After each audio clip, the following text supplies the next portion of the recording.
साल बाद नागधरा अब पहले से शांत और सुरक्षित माना जाने लगा था। अन्वी वापस शहर जा चुकी थी, लेकिन गांव वाले अब उसे देवी की तरह मानते थे जिसने चित्रा और आर्या की आत्मा को मुक्ति दिलाई। मगर एक रात कुछ बदला।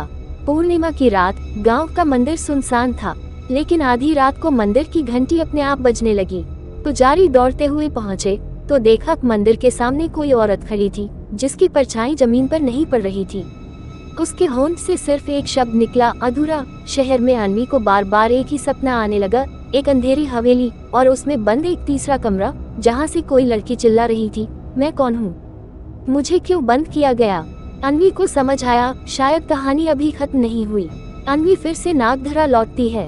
वो हवेली की दीवारों को जांचती है और एक पुराना छुपा हुआ कमरा मिलता है जो लोहे की जंजीरों से बंद है।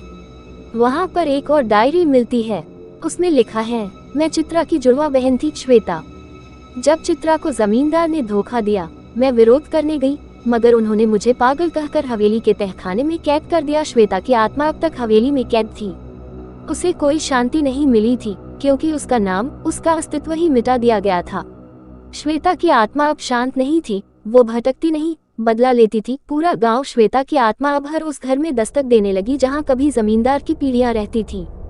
जानवर मरे पाए गए, लोगों की नींदों में जलती हुई हवेली दिखने लगी और बच्चों की आंखों में डर बस गया।